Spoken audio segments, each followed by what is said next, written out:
Dear students, अभी हम लोग एक्सरसाइज 1.3 का क्वेश्चन नंबर 1 करेंगे। इसमें दर्शाना है कि रूट 5 एक अपरिमेय संख्या है।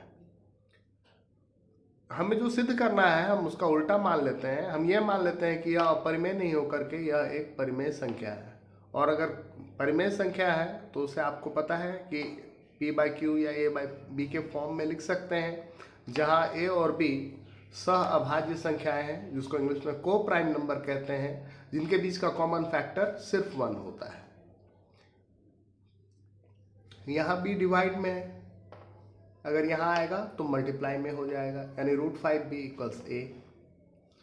अगर दोनों तरफ स्क्वायर कर लेंगे तो यहाँ पर स्क्वायर रूट का साइन हट जाएगा, ये हो जाएगा 5b² = a²।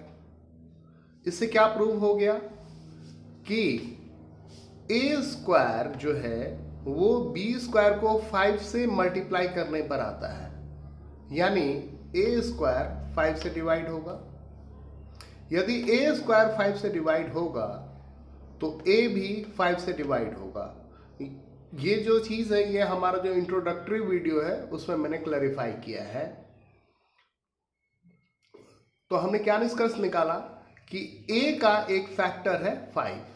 इसका क्या मतलब है कि हम a को 5 टाइम्स एक दूसरे नंबर के फॉर्म में लिख सकते हैं, यानी a = 5c हमने लिख लिया, जहाँ c एक इंटीजर है। अब हम फिर इसको स्क्वायर कर देंगे तो ये क्या हो जाएगा, a² = 25c²। यहाँ पर आपने क्या देखा है कि 5b² = a², और यहाँ पर क्या आ रहा है, a² = 25c²। तो क्या इस a² को हम इसे सब्स्टिट्यूट कर सकते हैं? जी हाँ, कर सकते हैं। जहाँ a² लिखा हुआ है यहाँ आप 25c² लिख दीजिए। हम वही करेंगे। हमने लिख दिया 5b² = 25c²। यहाँ 5 मल्टीप्लाई में है, इधर जाकर तो डिवाइड करेगा। इसका क्या मतलब हुआ कि b² = 5c²। अब ये जो सेंटेंस है ये आपको क्या कह रहा है? ये कह रहा है कि b² कब आता है, जब c² को 5 से मल्टीप्लाई करते हैं। इसका क्या मतलब हुआ कि ये b² जो है ये 5 से डिवाइड होगा, b² 5 से डिवाइड होगा। और अगर b² 5 से डिवाइड होगा तो इसका क्या मतलब है कि b भी 5 से डिवाइड होगा। तो अभी आपने क्या देखा कि a 5 से डिवाइड हो रहा था, यहाँ आप क्या देख रहे हैं कि b 5 से डिवाइड हो रहा है।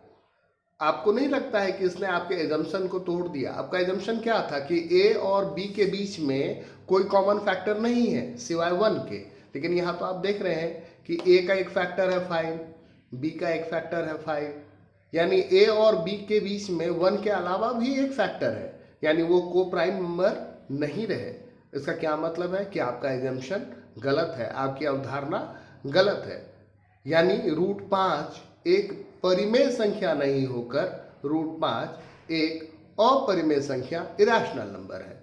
यही हमें लिखना है। समीकरण 1 तथा 2 से हम कह सकते हैं कि a और b का कम से कम एक गुणनखंड 5 है। यह इस तथ्य का विरोध करता है कि a और b सह अभाज्य हैं। यह आपके एजम्पशन को कॉन्ट्राडिक्ट किया।